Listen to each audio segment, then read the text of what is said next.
Hey, everybody. Welcome back to The Collective. We have another fantastic show for you planned out today. Very excited to have Steph here. We got Tim here. We got Julie here. We got the whole crew. And of course, Sean, as always, I am stoked to get this started. Now, while I am stoked, y'all should be too. Like the show, subscribe to the channel, hit the notification bell, do all that good stuff. Get your emails whenever we go live, which is, of course, Wednesdays and Fridays. Now, we're going to get into some intros here in a second. So let's dive in. I think, Steph, let's put you up first. Give me 10 to 15 seconds. Who are you? Where you come from? All that good stuff. Give her. I am a sports and performance nutritionist and strength coach for women over 40, East Coast made, West Coast living. Nice. I like it. Tim, how about yourself? Right on. Uh, Navy veteran. Now I'm using art and design to help highlight veteran and law enforcement, nonprofits, and types of therapies to help heal. Absolutely. And we just love your boards too. So keep up with that. Julie, how about yourself? Hi there, I'm Julie Kelly, and I'm a cycling coach, personal trainer, fitness instructor, endurance mountain bike racer, and I'm in Fernie, BC. Bam. I like it. Sean, how's the weather out in the mountains? Well, it's kind of not a great day out there today, but I'll still ride. It doesn't much matter. I just want to, before we get into it, I want to call out Tim because I saw that freaking redonkulous design that you put on the bone frog there the other day. Dude, that is so super legit. It Thank made you. me want to like hop in a time machine and go back and try to be a Navy SEAL. You know what I'm saying? It's That's good, man. It's good. Thank you. Yeah, that was a fun one to design. Going back to more of my artistic side and doing it old school. So thank you for that. Yeah, it is killer. And Sean, wouldn't that be a bit of like a downgrade going from JTF to the SEALs? Depends on who you're talking to. Not the way. Well, I'm excited to get this conversation rolling. If there are any questions or anything like that, by all means, put them up in the comment section for those that are watching, and we can engage those throughout the day. The first thing right off the bat when I started thinking about this topic was you can't teach old dogs new tricks, and I know technically you can. Like we don't need to get into the technicalities, but the mindset is still there. And I want to talk. I want you guys to talk about what you've seen the biggest difference between when you started training at a young age or when you're in your 20s to now. What has been the biggest shift for you when you are training, not just physically but mentally, emotionally, all those things. Whenever you put your mind to a new thing and you start training, what's been the biggest difference? Let's start with Julie. What do you think? Put me in the hot seat first. I like it. I would say you just have to work harder in all aspects of your training. So, whether that's sleep, nutrition, recovery, you just have to really work on ticking all the boxes a little bit more. You're not going to be recovering as fast as you did when you were younger. So, you definitely notice that. You're going to need more sleep. And your hydration and nutrition as you get older they change, so whatever worked for you in the past, especially for myself, I'm constantly tweaking it and making adjustments to hydration and fueling strategies on and off the bike, because what worked for me, when I was 20 isn't working for me now. So it's just constant tweaks, and you got to be on top of all your recovery protocols, and just work harder to be your best version of yourself at this age versus when you were younger, if you want to try to stay in the game with the youngsters out there. I like that. I like that a lot. Steph, how about yourself? What are your thoughts? I would say, well, I started competing and training when I was really young. So obviously, I'm not that age anymore. But for me, it's learning how to be flexible and how to work with how my body is feeling on any given day. And so finding the balance point or the overlap between having structure in terms of training, but also flexibility to be able to flow with how the body is feeling on any day. So, yes, like having a plan is great, but if you're having hot flashes in the night or you're not sleeping very well, you may have to make adjustments to training, and learning how to set ego aside and be wise with your years, I think is something that I've had to really lean into quite a bit. Absolutely. Grace is such a huge thing. Tim, what are your thoughts on this? Yeah, man. Julie and Steph really hit it with dropping the ego. That's a huge thing, and being flexible.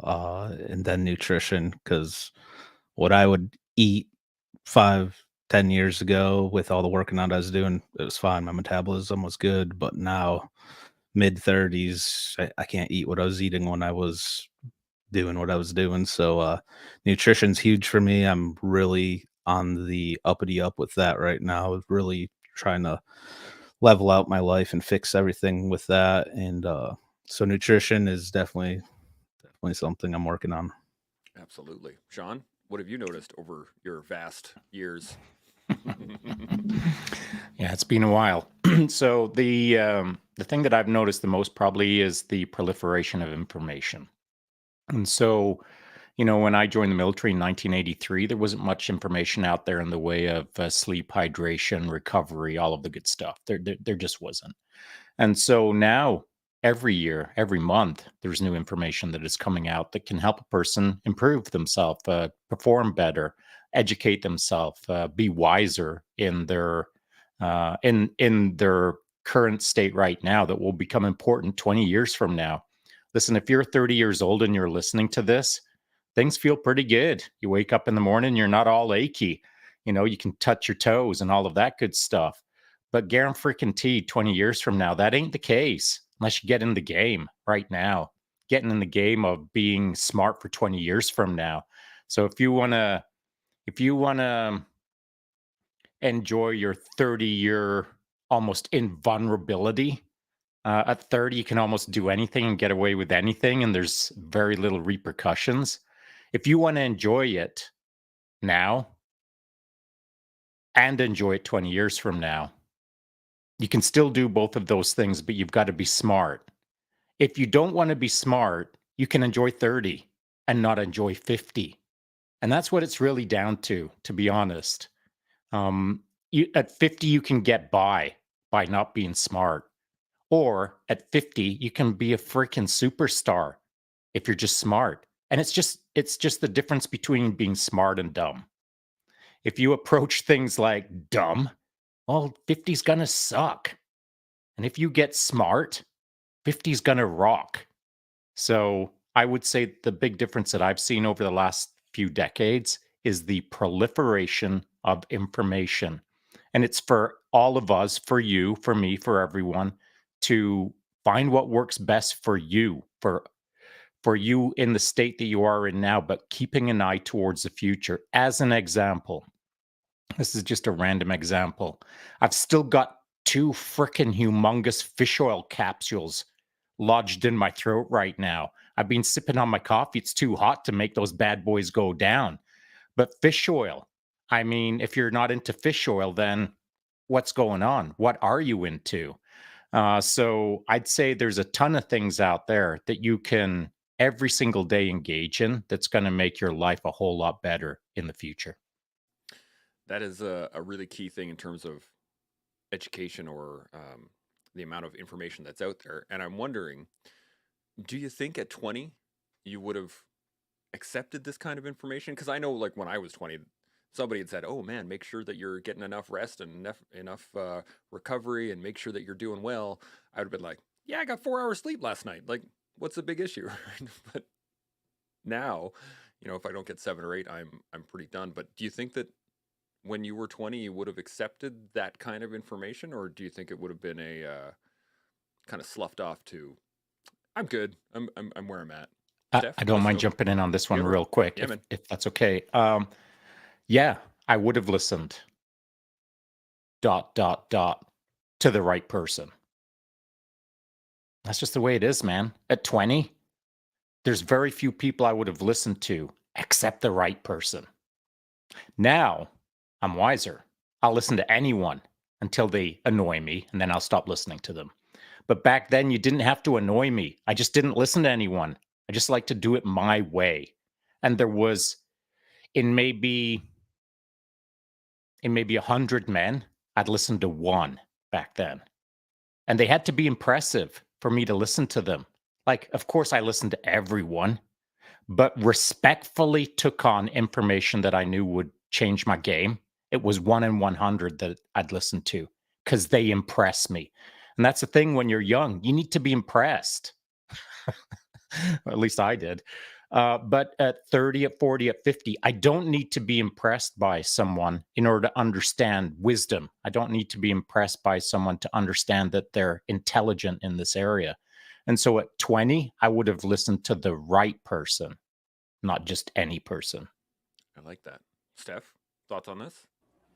Yeah, I think Sean hit the nail on the head for me as well, because I was listening to things when I was 20, but they were all the wrong things. So I was listening to magazine advice on barely eating anything, and that's how I learned about nutrition. I was, not strength training at the time, and that was because it wasn't really part of the conversation necessarily for a lot of women. I think things have really changed. But yeah, I was listening, but it was nothing that I needed to hear. So I wish that somebody had come along, and this is part of the reason why I do what I do. Because I wish somebody had come along and said, hey, actually, there's a better way for you to achieve the goals that you have, rather than barely eating, barely sleeping, barely making it through class, and then going to work, and then being a college student, and all these things. So I think it would have taken the right person, but I do wish that advice was out there, or that information at least was part of the conversation, aimed at young women who were training for whatever sport it was at the time. I was into mountain bikes in my early 20s. So I wish that was there, because I was listening, just not to the right things. That is the trick, right? Understanding who to listen to. Julie, you got any thoughts on this? Yeah, I agree with Steph. I think those are some great points. There really was not a lot of information out there in terms of, how you were supposed to rest or fuel as a female, and some of the issues that potentially could arise, like REDS, if you are under fueling for your sport. So I think, if the information was there, it would have been nice to have it and listen. Would I have listened? Again, I think to Sean's point, and with Steph, what she said as well, if it was the right person and they were a good leader and a good example, you would listen to them. I wasn't really into sports so much at that young age. I was into fitness. I became a fitness instructor and had a boss that I really looked up to there. So I mean, whatever information she gave me, I would listen to. But mountain biking and being an athlete was sort of out of my scope at that age. But I think the information, if someone is pointing in the right direction, I probably would have listened to it at that time. Absolutely. Tim, thoughts on this? Yeah, I was extremely moldable as a kid, and I would have listened to anyone, whether it was the right information or not. And then in the early 2000s, like that's when the supplement game was huge, and I would just get whatever the coolest looking label was, and just oh, there's a stack of this, this, and this. That's what I need, and that stuff was kind of detrimental to me in the long run. Taking T boosters in my early 20s, and different creatines without having any research. So I wish I had the right information and wasn't as moldable in that way. But yeah, the right person and information would have been helpful. Yeah. Yeah, I know I definitely struggled. I didn't like listening to anybody, and I wanted to make my own way on my own power. And I also relied a lot on my just general athleticism, and the fact that I could, tell me how to do it and I could do it. Um, and I want to get your guys' thoughts on how has your learning changed over the years too? Because I know for myself, once I dropped the ego and I allowed myself to just kind of absorb information, I've been able to make huge strides and gains into where I want to go. But I don't think I would have been able to do that at 20. I don't think I would have been able to absorb the information the same way. It would have been comparative, or, well, this didn't work for me today, so it's obviously garbage kind of thing. I didn't have the depth of time to understand it. And I'm wondering how your guys' mindsets or how your learning styles have changed over the years in developing those skill sets. Steph, let's start with you. What do you think? I would say, ironically, coming from the world of education, so I was a science educator for 12 years prior to doing what I'm doing now. Being able to parse scientific evidence or data, or looking at things like, what is the meta-analysis and what does it tell us, or what is the systematic review and what does it tell us, I've learned a lot, not just from my training in majoring in biology and then teaching science, but I think I kind of span these two worlds, insofar as being able to look at, what is evidence-based practice, but also it's not just being able to take a paper, pluck it out of the internet and say, okay, we need to do this exact thing that this paper is studying. So we have to also run that through the filter of how do we take what is effective, efficacy versus effectiveness, not exactly the same thing. And just because something is studied, for example, in a laboratory situation or in a scientific study, how do we then apply that to real people? And I think the thing that I've learned for myself and for the clients that I work with is, yes, we have, if we take the breadth of scientific data on a particular topic, we have sort of best practices that we can draw, especially for certain populations. And at the same time, how we work with people in the real world, myself included, when it comes to things like behavior change and things of that nature, coaching and getting people to make forward progress toward their goals, those two things are potentially worlds apart, or you need that real world application and that practice in order to understand what makes people tick. So yes, we're driving toward, for example, fueling principles, but how we help everybody here on this show do it may be a little bit different depending on your personality, how you tend to put things into practice, your environment, the constraints that you're dealing with. So I think the thing that I've really learned is how to see people for their individual circumstances and how we can then move folks forward.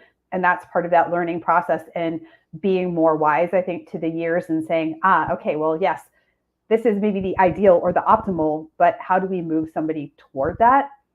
I think that's where a lot of the learning has come in over the years for me. I love that. Absolutely. Julie, any thoughts on this? I would say for myself personally, it's changing. The change was having an open mindset versus a closed. So being open to new information, not just having that tunnel vision and thinking, okay, this is the way I've always done it and it's worked for me. So, let's just stay with it. Just being open to new ideas from various sources, and there's so much information out there. So to Stephanie's point as well, taking the information, making sure that it's legit, it's scientifically reviewed, and then how does that come into place in the real world? So I like what Stephanie was saying for when I apply that to athletes. How does that apply to a female or a male, or a 20-year-old versus a 50-year-old? Everyone's different. So there's not one size all approach. It's, custom to each individual in terms of how they learn and how they absorb information, or how their body reacts to hydration or various fueling strategies. Yeah, absolutely. Tim, thoughts on this? Yeah, absolutely. So I've been focusing a lot on mental health and fixing myself that way, and everything from psychedelic therapies to using mushrooms for cognitive behavior and helping with the brain and all that. So by doing that, I really opened myself up to being able to learn more, read more, educate myself, and just see what there is natural that can help me. That's my big thing. Get away from the pharmaceuticals. So definitely more observant and willing to learn more as I got older. Yeah, absolutely. Sean, thoughts? Yeah, lots of them. And I think I'm just going to stick to the simple, most recent thought, and that is what Tim just stated. And, just using psilocybin as the example, or mushrooms, as he stated, there is scientific research, documentation, evidence that psilocybin as the mushroom can create new forms or new pathways of neural reconnection, or creating new neural pathways, we'll call it. And it can be helpful for some. And so the idea, I'm going to get to in a sec, the idea is if you're studying psilocybin under the guise of a rat maze experimentation situation where just the rats are being observed and rats do rat stuff, and then on psilocybin they do different rat stuff. Well, rats are rats; they're not humans. And so, as Steph was saying, there is effectiveness and there's efficacy. And so, you can look at all of the scientific models in the world and draw your assumptions, but then they don't play out until you pressure test them in the real world against yourself and others. And so, to form the pattern, to create an understanding of what's going on with psilocybin, as an example, the rat model doesn't work for the human model amongst 10 humans. To understand how it impacts 10 humans is to understand psilocybin, not how it impacts 10 rats. And so, with that in place, what Tim had to do was open his mind to open his mind. I mean, he had to sit down and think, okay, I'm going to try something completely different. I'm going to try magic mushrooms, or I'm going to try psilocybin, or I'm going to try some sort of psychedelics. I've got to open my mind to that idea, hoping that those psychedelics will open my mind so that I can have other ideas, new ideas, a different way of life. So, going to wrap it up now. Rats, humans, and now to this. And it is intention. Nothing fixes itself thoughtlessly, because you'll never see it happen. You've got to step into it with intention, engage in the process intentionally, and then at the end of the process, you've got to reevaluate intentionally what just happened. It's all about actively being in the game with yourself, intentionally creating the path forward for yourself, knowing that that's what you're doing. Otherwise, random things happen, random stuff produces randomness, and 20 years later, you're not sure how you got to the position that you are in. But more importantly, 20 years from now, you're still no wiser on how to move forward better. Now's the time to learn how to do things well when you're in pretty good shape. Because 20 years from now, you won't be in as good a shape. And the intentions that you set now are what's going to be your future 20 years from now. So, using the rat model as the example, you've got to intentionally observe the experiment that you're stepping into in order to produce results for your future, knowingly that that's what you're trying to create. That is the crux of it, isn't though, intentionality. Let's go around the table on that one real quick. Steph, any thoughts on being intentional with your life?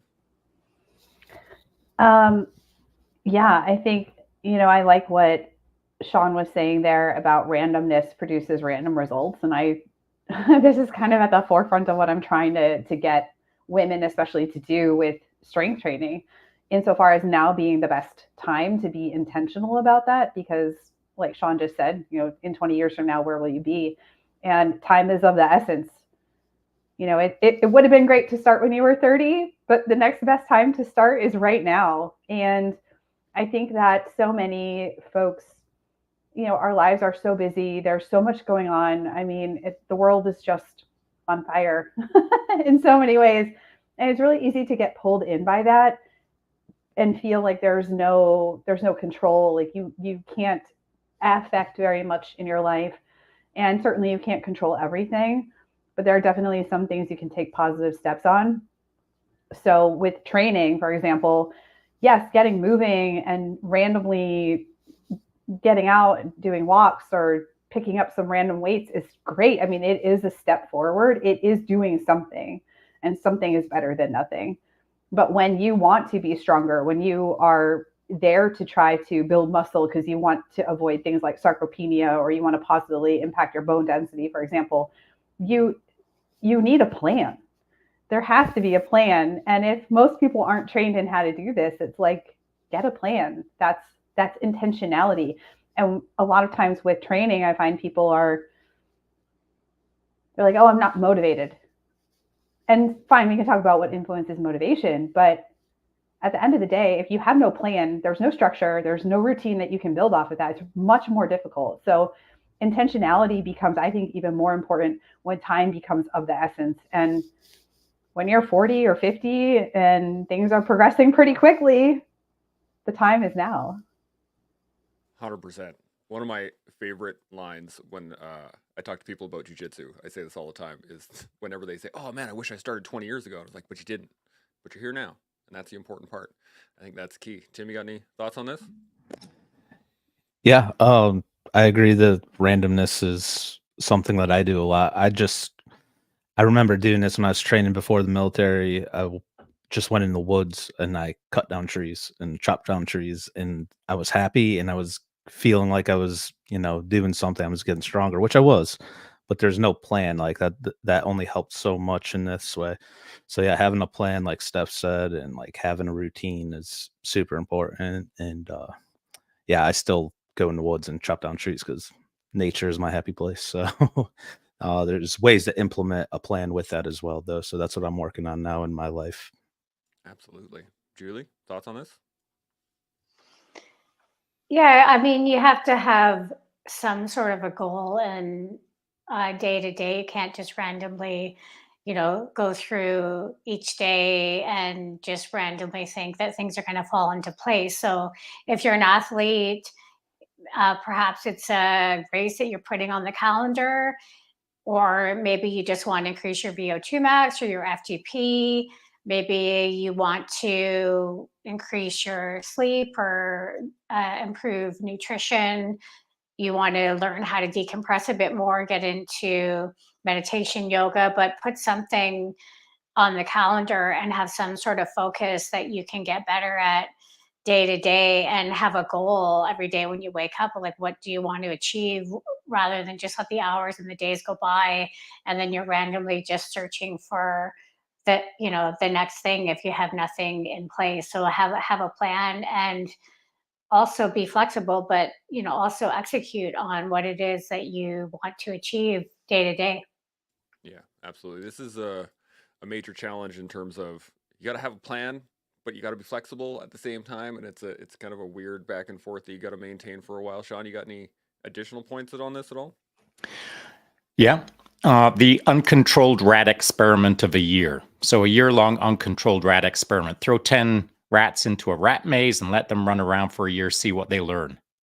They'll learn a little bit about their maze, but they won't know anything about the world. And so that's the deal, man. I mean, we're all rats in the rat maze, and it's our job to learn how to navigate it to the best of our ability.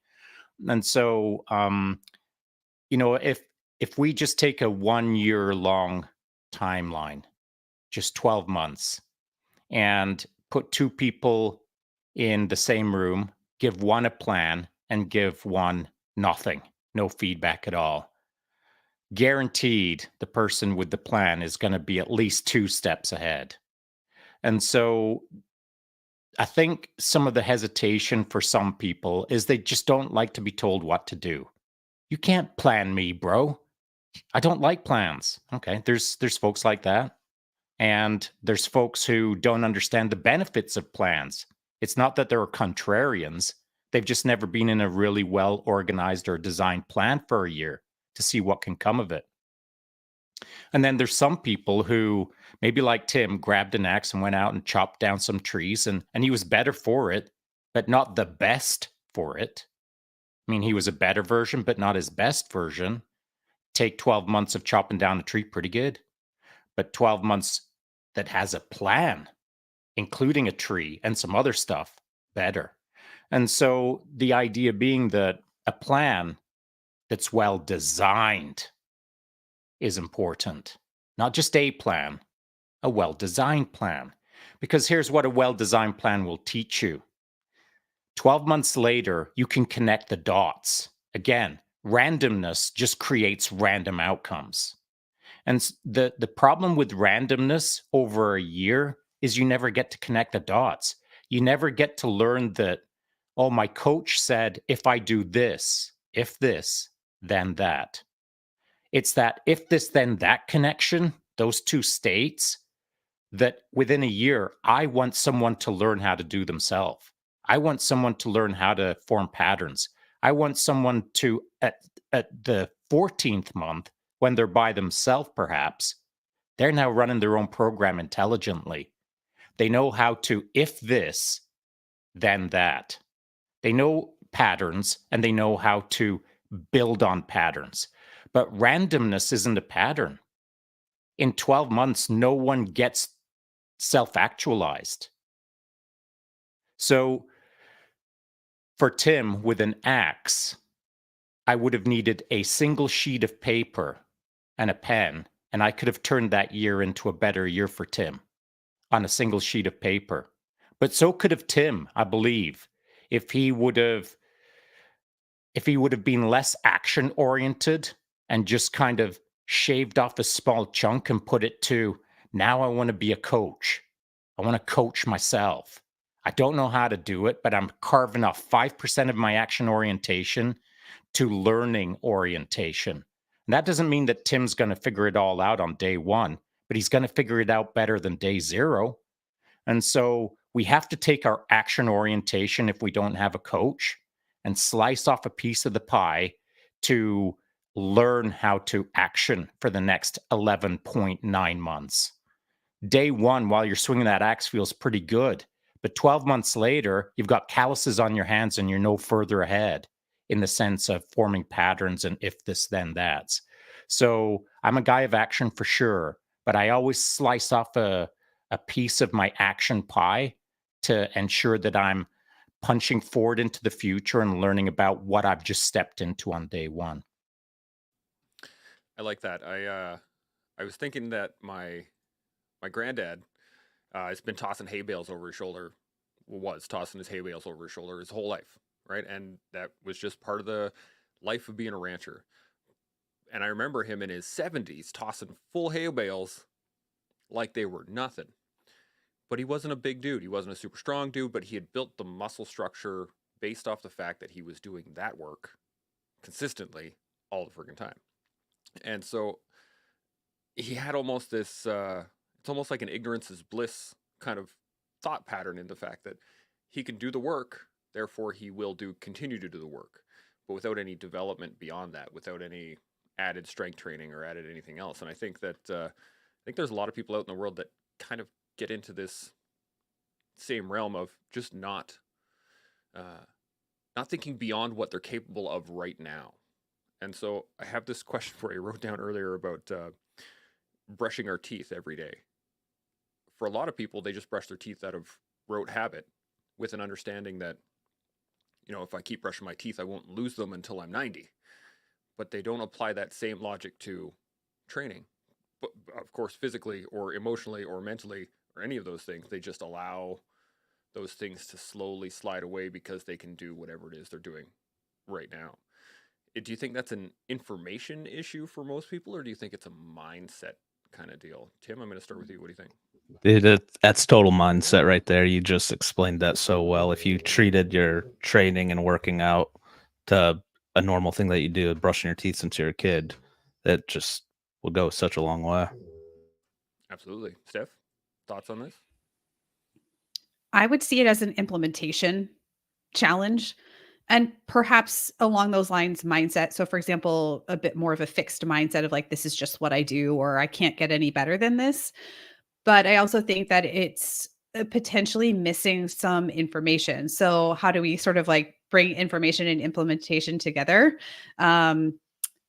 Along with the mindset piece, because if I have all the right information, but I have a very fixed mindset belief about my, for example, my capacity to get stronger, or can I do a pull-up or XYZ. If I don't believe that because I think I'm not strong, I've never been strong enough to do a pull-up, then the likelihood that I'll be able to action and implement a plan to get that pull-up is quite low. If I have the right information along with implementation and I have the right mindset piece, I think that's where things need to fall into place and be a little bit more connected. But a lot of people don't necessarily understand even the super basics about, for example, something like progressive overload. And so they'll go to the gym and do what's comfortable because they think I'm doing the thing, I'm lifting weights, or I'm whatever the sport is or whatever the pursuit is that they're engaged in. And they think, well, I'm doing the thing, so I'm being successful because I'm following through. But maybe they're missing that piece about, okay, well, hey, progressive overload means we have to keep nudging your body to include a little bit more stress so we get more adaptation, and that will build us toward progress in the long run. So I don't know. Can we progressively overload brushing our teeth? Probably not. But when it comes to how the body adapts with, for example, training, we need to keep doing that. And so if we don't believe, though, that we can improve, that's obviously going to be a stumbling block. But if we don't also have the right information to help us implement properly, then we're going to be missing it as well. I like that. Julie, any thoughts on this? I agree. I think it's mindset. I mean, the game is 90% mental. If you're in a race, yes, you've done the work and it's physical, but on the day of the race, it comes down to who's mentally stronger, who believes they can get it done or achieve their best, or be the best competitor. It's going to come down to who has the strongest mindset. So you've got to have a strong mindset, and then this is where a coach or a mentor comes in. They're able to show you that you can actually achieve something that perhaps you didn't think you were capable of, and having that right plan and pointing you in the direction and mentally preparing you for what's going to happen in that race, that you are good to go and that you can achieve more than you think that you're capable of. Absolutely. Sean, where are you coming to on this? Well, it's kind of a funny story, but it's going to make for an interesting point. So I was a young sergeant. I'd just been posted back from 2 Commando Pathfinder Platoon back to 3 PPCLI out in Victoria, out on the left coast. And I hadn't been there too long when I got assigned to be a liaison as a young sergeant with some incoming Gurkha soldiers that we were going to be working with. And it's, about 5:30 in the morning. Everyone, all the Gurkhas are in their area that they've been assigned. They're all shaving and they're, doing the usual morning routine. And I'm already fully kitted out, and I walk in there to inspect the area to make sure that things are good to go. I've got another friend with me, another young sergeant. And as we're approaching the washroom area, I hear this. Like a whole bunch of choking. I'm like, what is even going on? Step around the corner, see the big common open area, and it's all the sinks laid out. And it's the Gurkhas with their brand new issued toothbrushes that they got when they arrived, not knowing how to use them. These were grown men, soldiers, far more capable than most humans at that point, except with a toothbrush. They were using a toothbrush kind of for the first time in sort of the style that it was back then in the 80s anyway, and they were just using it too deep. They were gag reflexing themselves as they brushed their teeth because they just didn't have the routine. And everyone was gagging, man. Everyone was getting close to hurling. So what did I do? I walked in and said, okay, hang on a sec. Grabbed a toothbrush and did an impromptu toothbrushing demonstration. Okay, so what are we talking about? I believe we started the conversation with, of course, everyone knows how to brush their teeth. There's no way you can progressively overload a toothbrushing session. Oh, well, here we go. Yes, you can, but in a micro phase, of course, just over the period of a couple of minutes. But I think that it makes a good case for there's a lot of adults out there who we assume know how to do things well. But the red flag is when someone's doing this gag reflexing. So there's the red flag, the gag reflex. But the world isn't that simple.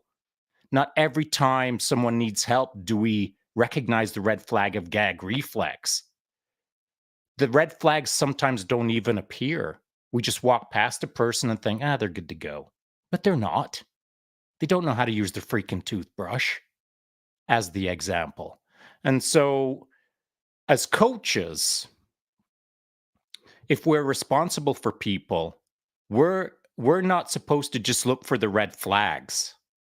we're supposed to assume that the red flags are invisible, and we brief and coach and lead and guide and teach with the assumption that they don't know anything, rather than the assumption that they know how to brush their teeth. That's a really good point. The fact that we are assuming beforehand, even that. I love it. Steph, you got any thoughts on that? No, it's a great story. Thanks for sharing. No worries. So I guess it's interesting too, because you bring up an interesting thought in my head. We had a guy on my original training course that had never used a hammer before, and I was in the same mindset of like, yeah, how do you not know how to use a hammer? It's a hammer. It's kind of what do you got, Tim?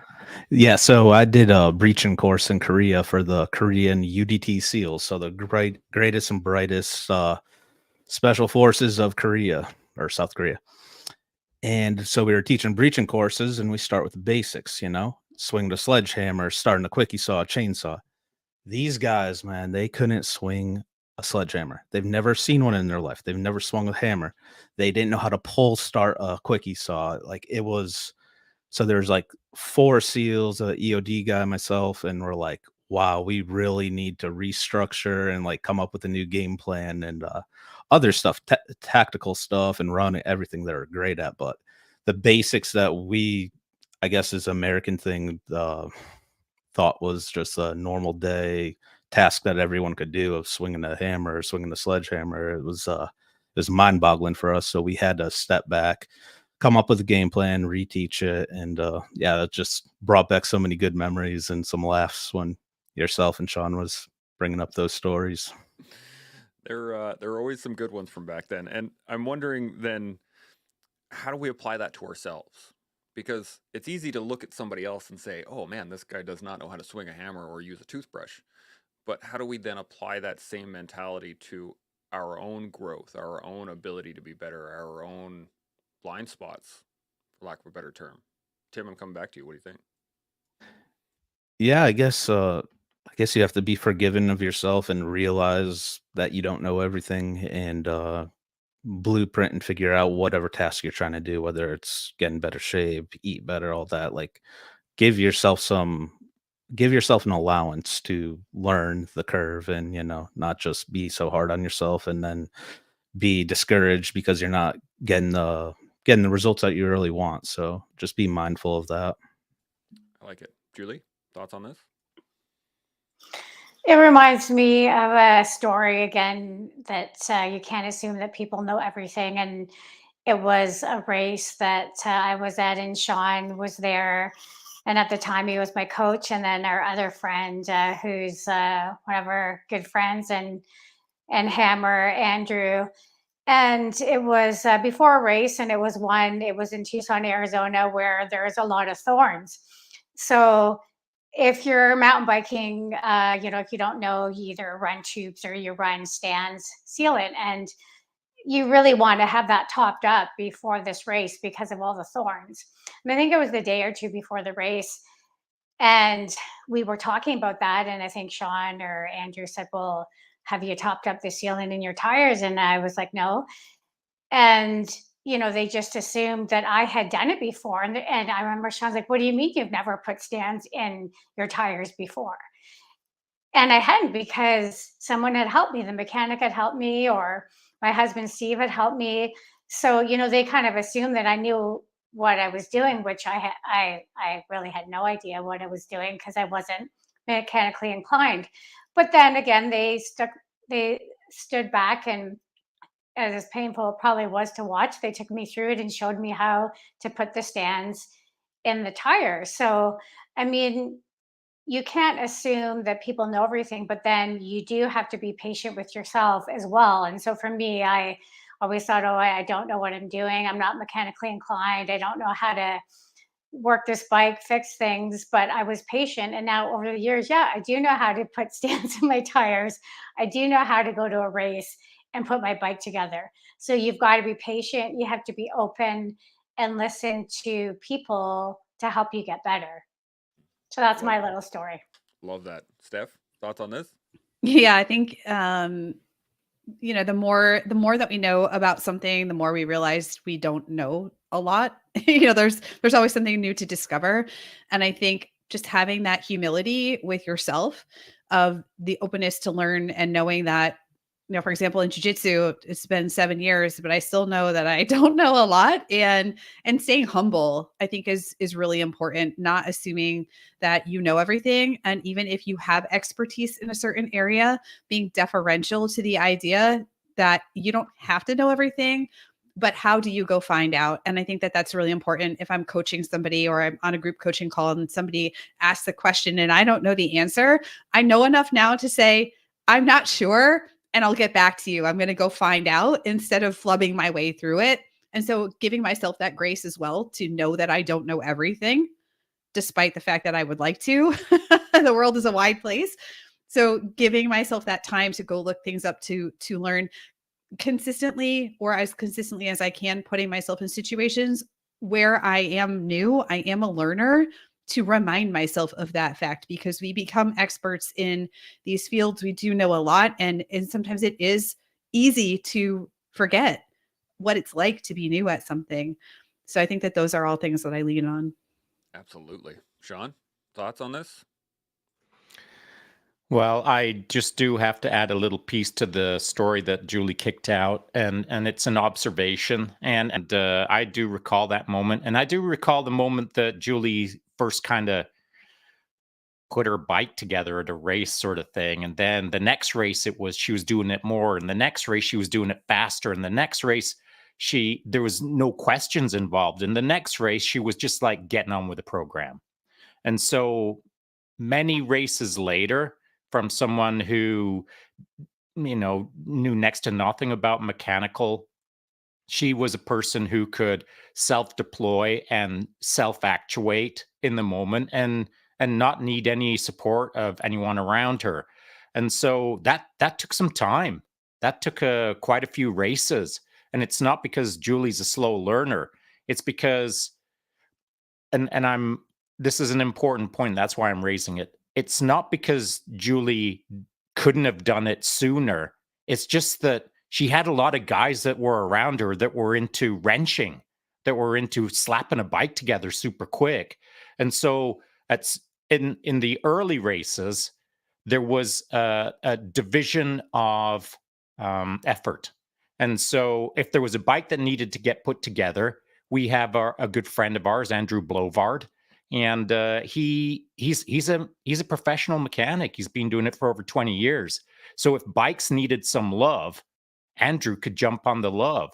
But if something needed organizing in the vehicle, maybe it's me. If something needed organized, maybe it's Julie. And so there was division of effort initially.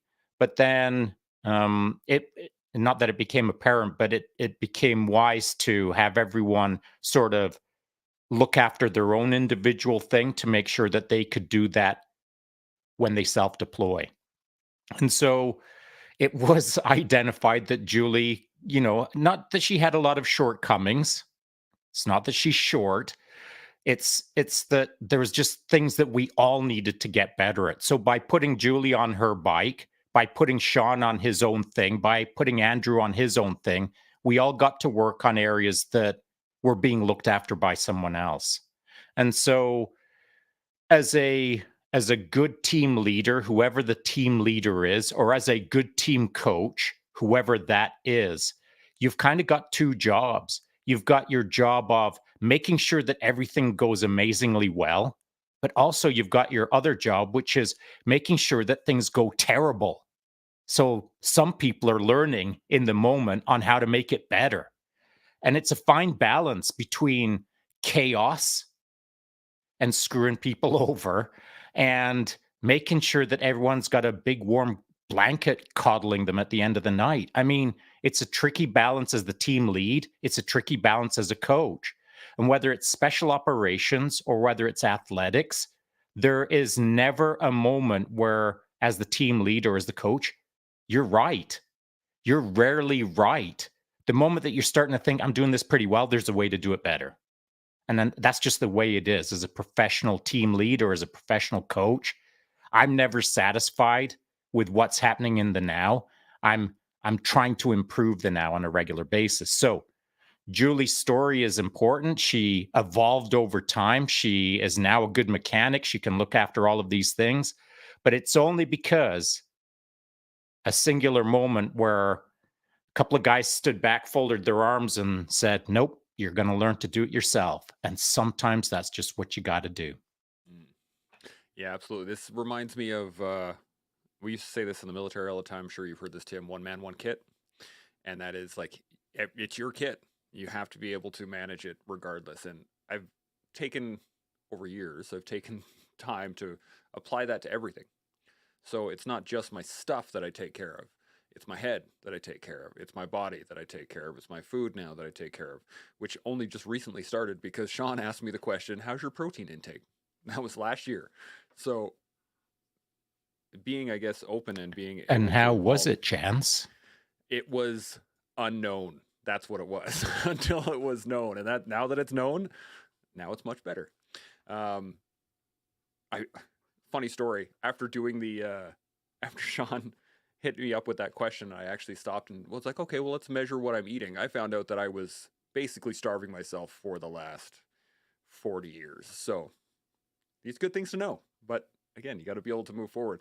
And I have this question in here is understanding when you're comfortable in your own field.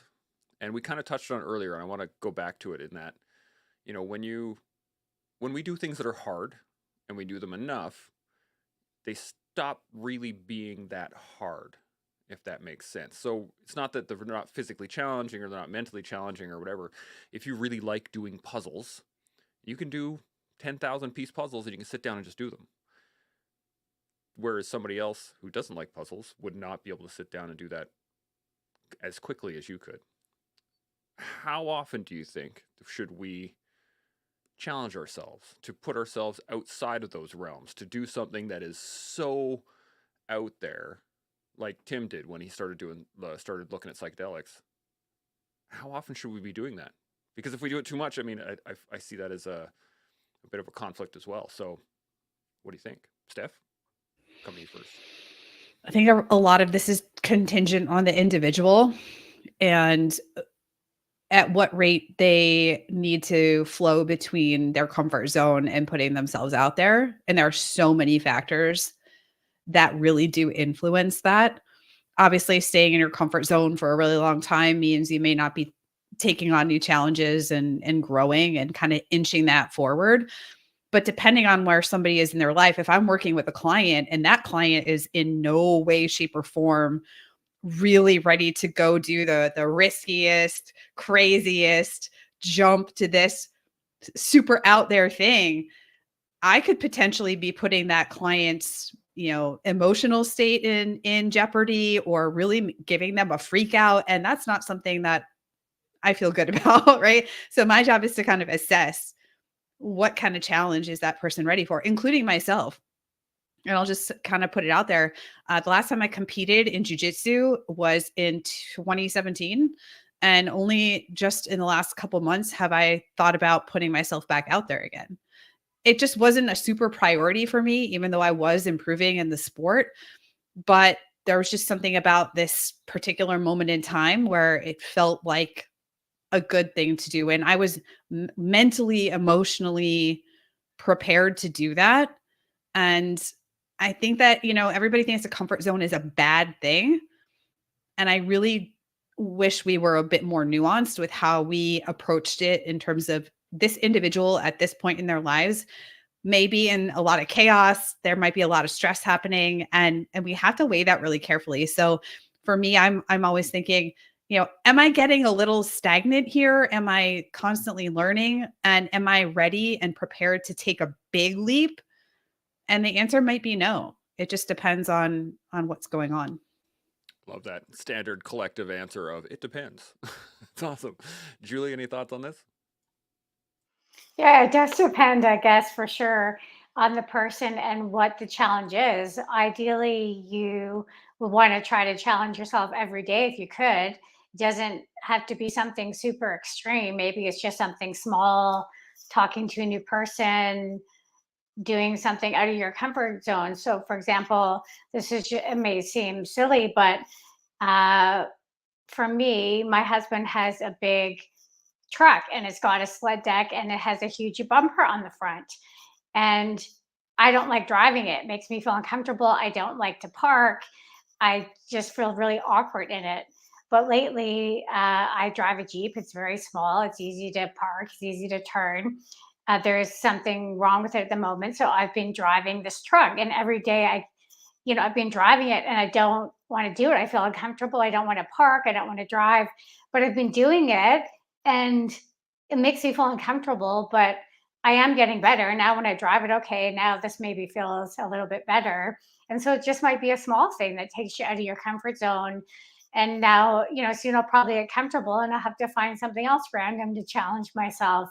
But just picking small little things every day that makes you challenge yourself, whether it's physically, mentally, or whatever the case is. I really like that. Tim, any thoughts on this? Well, my answer before Steph gave her answer was as soon as I start feeling comfortable, I need to do something different. But she definitely opened my eyes up to different possibilities. And I don't know how much that works with when you're just working on yourself. I could see that much more when you're working with clients and you're coaching someone. So, but for me, like it's okay. I'm going to go shoot. I could shoot and make this group here at this amount of yards. All right. I'm going to push it back. Okay. I mastered that. Now I'm going to go lefty. That's getting uncomfortable. That's figuring out, wow, you're not great. There's more improvement you could do. So for me, it is as soon as I get comfortable with something and I can't push it as much as I could anymore, try to do something vastly different. So that's my answer. But I definitely see how it is situation by situation. So Yeah, absolutely. Sean, thoughts on this? I do. I just want to say that Steve's truck, Julie's husband's truck, is freaking massive. So, like, I'd be uncomfortable driving it. So, good on you, Julie. I think there's two things going on for me on this subject. There's the challenge that has been around for a long time, and then there's the challenge that I'll either trip over or lift up a rock and discover quite by happenstance, or it'll be a random moment in the universe. There's that kind of challenge. So there's challenges that I've had for a freaking long time, and there's challenges that are just around the corner later this afternoon that I have no idea what it is, but I'll engage in it. And so I'll talk about that first challenge, the challenge that's been around for a long time. I've got all kinds of them. And funnily enough, maybe we can talk about this a little bit here over the next few minutes amongst the panel. I'd be curious. It's a pretty new realization for me, like over the last kind of 10 days or whatever the case is. I mean, I should know these kind of things by now, but it just kind of bubbled up in my head and I thought, oh yeah, right. There's a whole pile of people that aren't in my head thinking, of course, Sean's been doing that for over 40 years. Like there's people that I know on the interwebs now that have tracked me for quite a while. And now they're excited that I can kick pine cones in the air, that I can kick sticks to the horizon. And it's fun. It is fun. And I'll continue doing it for a while. But in Sean's head, here's what Sean thinks. Yeah. Why is everyone so excited? I was doing that 50 years ago. But I just never talked about it. I've never shown anyone. I've never mentioned it to anyone. I've been freaking kicking things out of the air like a gajabillion times over my life. I've just never demonstrated it. And so I just happened to be on a random ride and threw something up in the air and kicked it in the air and thought that was fun. I like to do something fun every day that challenges me, that I think of my fun challenge. And it's picking up a stick. And it's been that for a long, long, long time. But I have all kinds of other little fun challenges that are in my life that I've had around for decades that I've yet to talk about. And I guess that's the crux to the topic at hand is, what are challenges? The challenges that we don't know are different than the challenges that we do know and we've been involved in for a long, long time. And so over the last 10 days, this kick in the air thing people are kind of getting excited about it. And it's fun. It really is fun. In fact, a dude sent me a comment this morning that said, you should start a kick challenge. Well, 10 days ago, no one knew I was kicking for 5 decades. And now we've got a kick challenge. How fun is that? So the challenges that we have in our lives, maybe it's not a bad idea for us to, demonstrate those out to the people that we know or uncover them for others to engage in. Like the comment this morning, hey, bro, you should start a kick challenge. I know if I started a kick challenge, people would start kicking things. And where's the harm in that? I mean, now all of a sudden they've got proprioception. Now they've got hand-eye. Now they've got all of these things. There's no downside to it. But I probably won't start a kick challenge. I'm in my head when he sent me that comment, I was thinking, how do I flip the script on this rather than it being about me? Why can't I be it about everyone else? I'm trying to design a challenge in my head right now where the ownership is on the other person, where, as any leader would want it to be, where they believe that it was their idea to start the kick challenge, where they believe that it was their idea tomorrow to wake up and have a new exciting personal challenge. That's what I'm trying to figure out today, is how to get others to create their own challenge and feel like it was their idea to start it. But that's leading, that is coaching, that is what good people in your life do, is somehow they freaking Jedi mind trick you into being a fuller person, a more fun person, someone who isn't afraid to go around the corner and start a new challenge, the pine cone challenge, the tree challenge, the stick challenge, the one-hand push-up challenge, whatever the case is. That's what I'm trying to figure out today. So maybe we can talk a little bit about how to not engage ourselves in the challenge, but how to engage others in a challenge that isn't contrived or artificial or feels fake-a-roni or feels like, that sucks, bro. That challenge, that sucks because it's too challenging. I don't know. I'd like to figure out a way to get people to pick up what we're talking about here right now.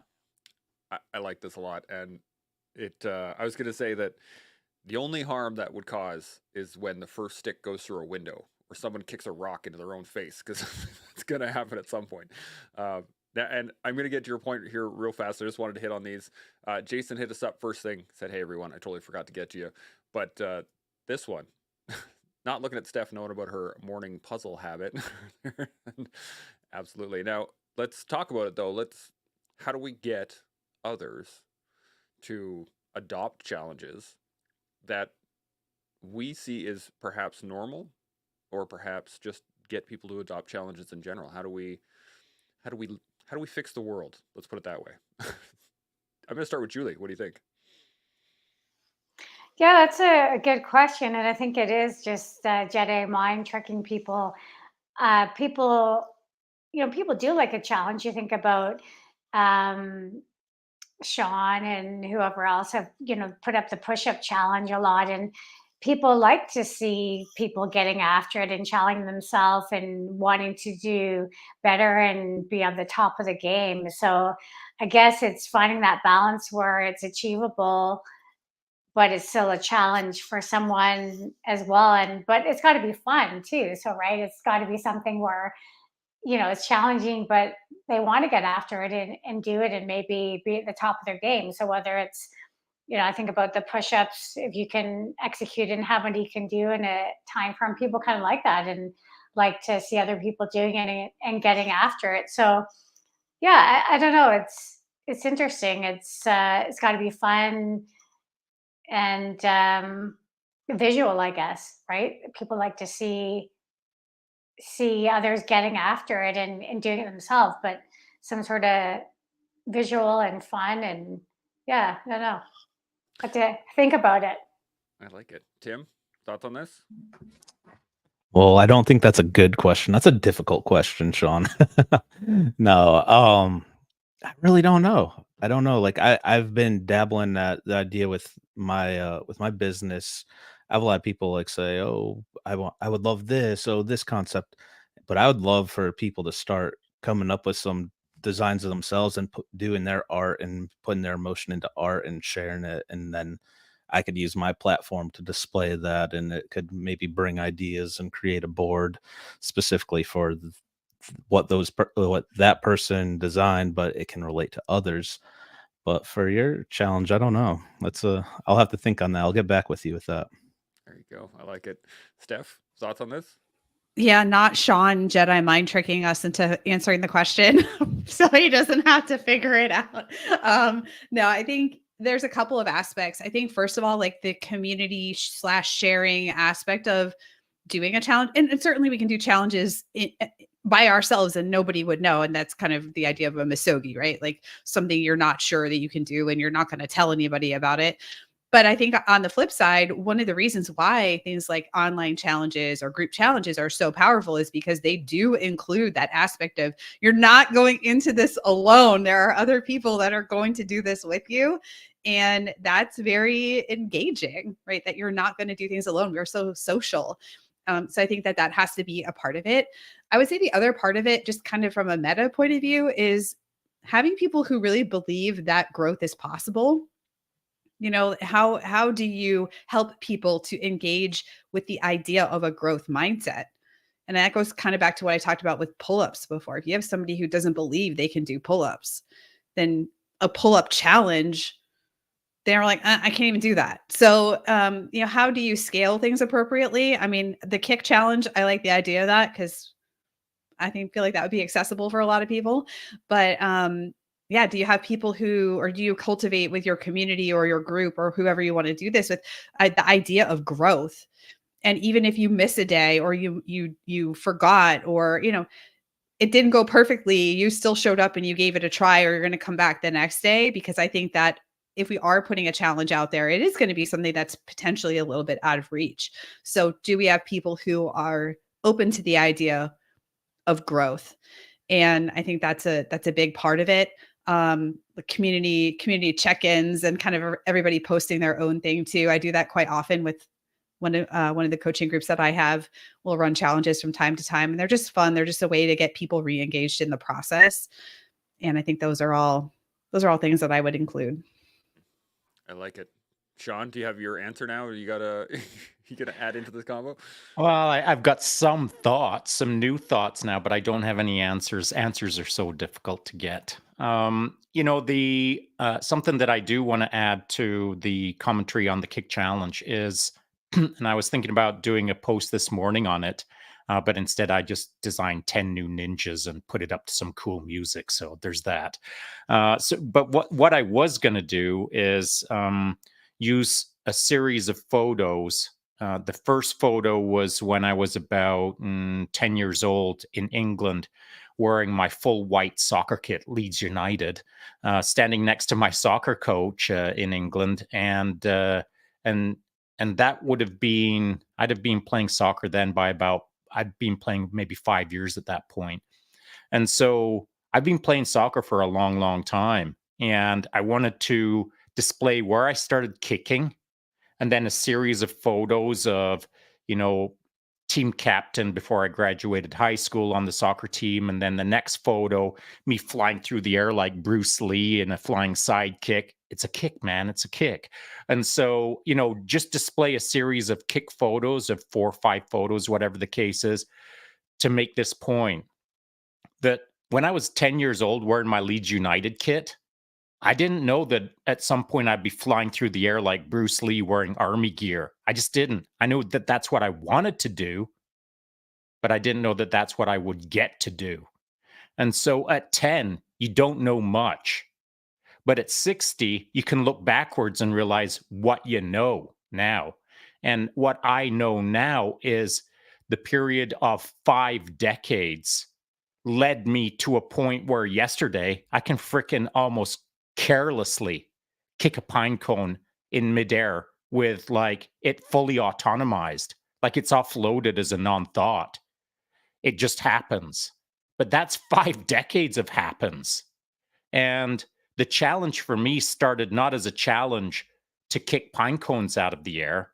It started when I was a young kid playing soccer. I just didn't know it would turn into pine cones. And so whatever you're into right now, as a kid or as a grown human, whatever you're into, you should take a moment today to think about where it can take you 2 decades from now. Like, that's kind of what we're starting the show off with, and that's kind of thematically what we're sticking with, and that is training and aging. Whatever you're doing right now, you just don't understand what you can do with it 2 decades from now. You've got to get intentional about this kind of future reading or future forecasting so that you can kind of see how you can play with who you are as a person today in the future. Finally, I'll just add this, that Julie was talking about, when she started off racing, or when she was at the age of 20, she didn't know she was going to be mountain bike racing per se. Later on in her life, she started mountain bike racing. Now she's a freaking mega racer. And at some point, she didn't know that she was going to turn into the person that she is. That's the case for all of us.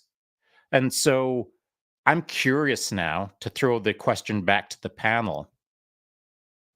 At what point in your life, or at what point in your sport, or at what point in your career, your hobby, fill in the blank, at what point did you start realizing who you are as a person? That's my good question. That's a very good question. And you stole my question because I was going to ask the same thing. But Steph, let's start with you. What do you think? I feel like I've lived 20 lifetimes in the last 45 years, and I've done so many sports. So let me kind of go to jujitsu because I feel like that's the most recent one. But for me, I honestly, it's taken years. At first, I felt like I showed up. I really wanted, talking about comfort zones, I was like, I haven't done anything out of my comfort zone in a long time.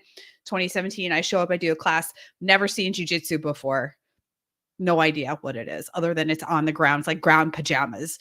So that was my knowledge. And I felt for probably the first 6 years that I was playing the part of somebody who does jujitsu. Like, I didn't really feel like I was a real jujitsu player. Like, I was an imposter showing up. So I don't know if I have an exact timeline there, but I feel like a lot of things had to fall into place. My own proficiency in the sport and gaining a certain amount of, tacit knowledge, my own ability to drop into flow state more often and feel like I was proficient enough to do that, where I could, somebody was mentioning earlier, just being able to kind of do it without having to think about it, like, oh, creative solutions just on the fly. So yeah, for me, I don't know if I know who I am still. I also did start coaching a couple years ago. So now I help coach little kids, 5-year-olds. And so I feel like part of my knowledge of myself in the sport is my role as a coach and how that informs my own practice and that part of my identity in the sport of jiu-jitsu. So I don't know if I have an exact timeline, but it's taken a while for me to settle in because it was something so outside of anything that I knew how to do before. That's a very good answer. Tim, thoughts on this? Yeah, so Sean was talking about the photos that you're going to post and whatnot. It came to me like the evolution of your craft. That could be your challenge that you start. It doesn't have to be kicking pine cones. That's your craft. That's what you started with when you were playing soccer and doing your Bruce Lee stuff. So for me, I'm an artist. I always have been. I remember middle school doing ceramics. Loved that. I remember being in my bedroom as a kid and doing big drawings on my walls. My parents hated that, but I loved that. Being in the military, I would spray paint and paint like unit logos or whatnot on the turrets and on the ammo cans and stuff like that. And now after service, I'm putting my art and design onto skateboards and now canvas again. So I don't know. That's kind of how I am and how I evolved with my craft. I like that. Julie, thoughts on this? Yeah, it's hard to put a timeline on it. I think for me, in terms of an athlete, I think it takes probably a good 10 years to just, figure out who you are. You've had some successes, you've had some failures, you've done a variety of races just to figure out who you are, that you are a proficient athlete. It takes a substantial time to get good at your craft, whatever it may be. In terms of a person, I guess for me, as I mentioned earlier, I wasn't a mountain bike racer in my 20s, but looking back, I was always interested in fitness. One of my summer jobs in university, I started to get into fitness instruction. So that was something that grew. So I guess I knew I was always into fitness and passionate about that. So then now leading into that as an athlete, and then now as a cycling coach. So, these things all build up and take time to progress. But that was sort of the baseline, that I was always passionate of fitness and curious to learn. And then that developed into personal training, coaching, and then being an athlete. Absolutely. Now, to answer your question, Sean, I loved just throwing my body around as far as I could, as long as I could. That was my whole thing. But I didn't have the intentionality to dive into the future with it. And I'm going to answer your question with a question, is that how do we understand intentionality into an unknown future? Because as you said, you were playing soccer at a young age. You probably wanted to be a soccer player as you got a little bit older, or you were looking at the military and you're like, yeah, that's a pretty good lane. But the activity that you were doing at the time, you probably didn't understand how that was going to apply later. And it's similar to Tim, when you started working with art, you didn't know how that was going to apply. You probably had no idea that eventually you're going to put artwork on skateboards like that. It's an unknown future, but you're starting with a very core skill. And we were talking about this on Wednesday with Brad and Gordo, was the fact that there's lots of things that we start doing, or we have almost a natural affinity towards, that some people follow and others don't. So I'm wondering, how do we maintain an intentionality about something that we don't know about later on in life? Sean, coming to you. Well, here's how I've done it. And it's a thematic approach. And as I've stated before, I try to do things in 10-year projects at a minimum. So starting podcasting, frickin' 10 years. And so that is the case for anything that is worth my time. So if something's worth my time, it's worth a long time. And if something isn't worth my time, I don't start it. So I'm not a dabbler. I'm a scrabbler, as I've said in the past. I like to scrabble deep down the rabbit hole.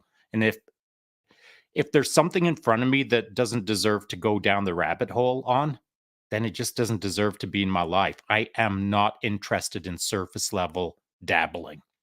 So with that in place, using mountain biking as the example, I could have easily done a series of photos that show me like in 1996 with a big goofy 1990s bike helmet, like kind of a little off kilter. I look like I just stepped out of Mountain Equipment Co-op with a brand new purchase of all the wrong gear. And I don't look the part.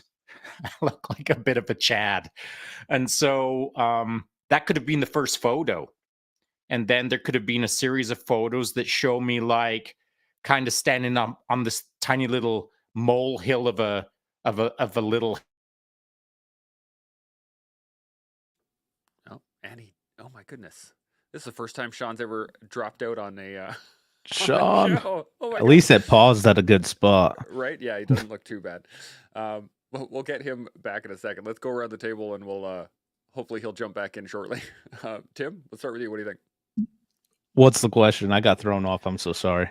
Yeah, no worries. We're talking about being intentional into the future, into the unknown. How do we select intentionality into the unknown?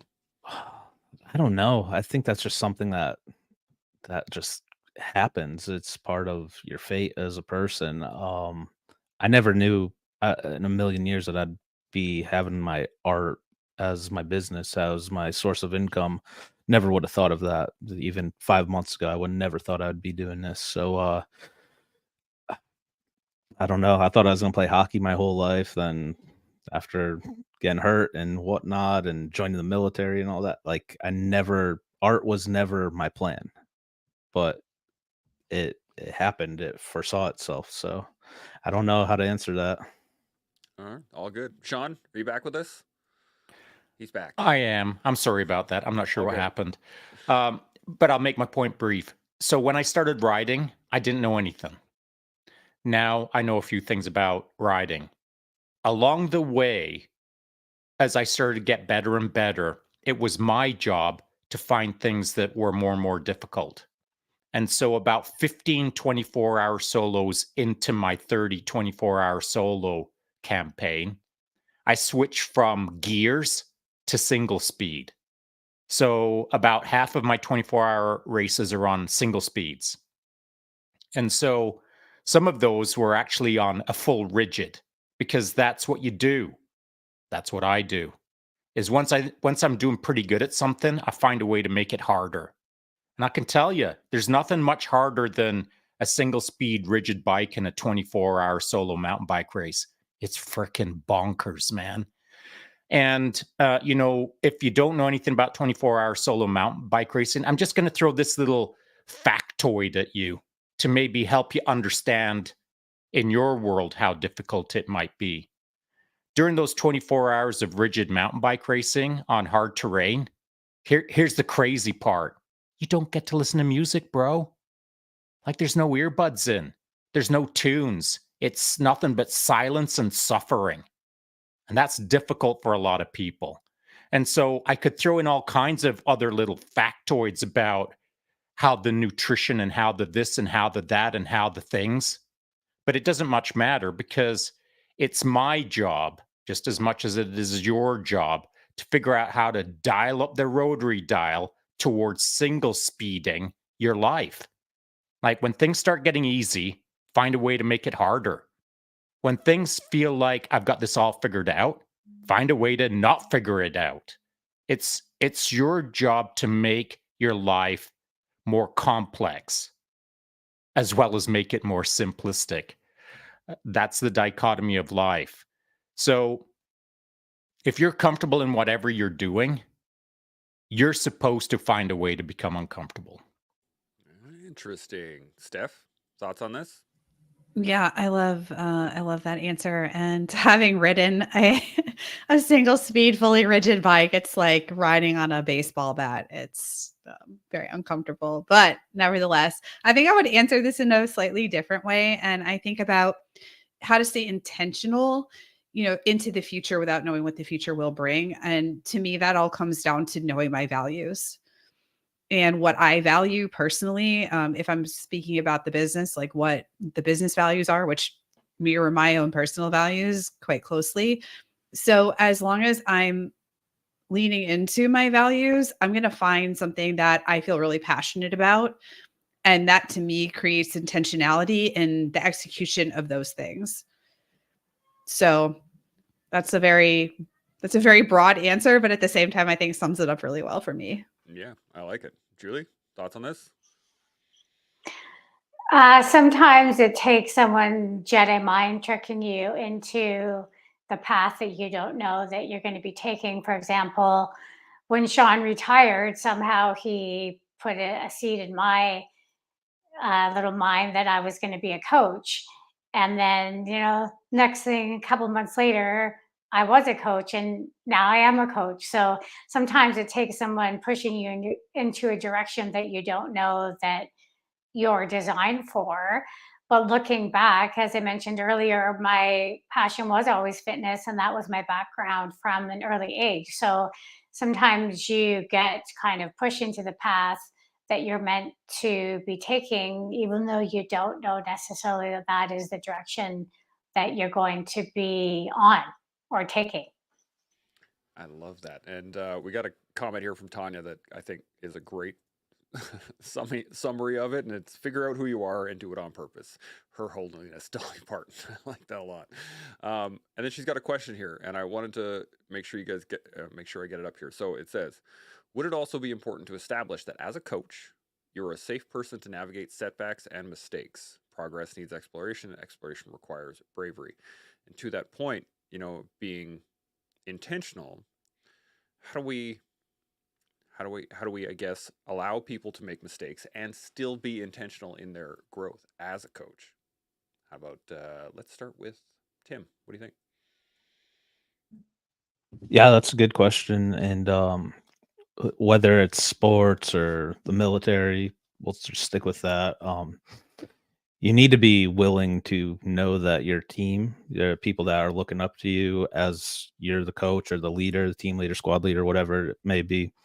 You have to know that they're not going to be perfect and you're not perfect. So you have to be willing to help when they make the mistakes, help mold them into the correct directions to go.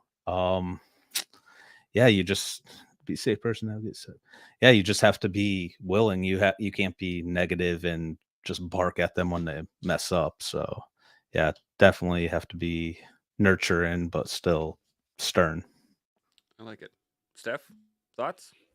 Yeah, this is this is something that I am really passionate about with the coaching industry. I don't talk about it a lot in what I do because I try to focus on client serving, but I think that a lot of people don't hire coaches when they could really benefit from working with a coach because they are afraid of being yelled at, screamed at. And the fitness industry, this is just where I live, is notorious for creating that kind of a, no pain, no gain. Like, why didn't you do your burpees to make up for what you ate on Thanksgiving? I mean, it's a whole kind of just everything is linked to a penalty or a punishment, or that's kind of the way the fitness industry has been for a lot of people, or when they've engaged in fitness in the past.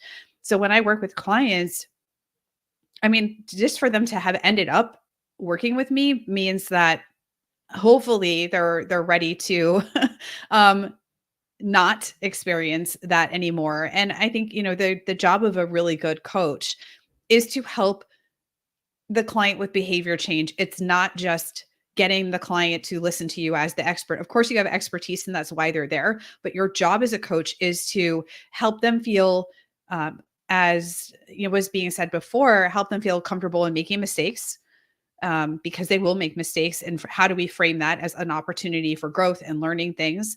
When things don't work out, we don't just go, oh, that's okay, we'll do better next time. We very thoughtfully look back at it. I know I've learned the terminology AAR, right? So like, how do we dig into what has happened in order to learn from that?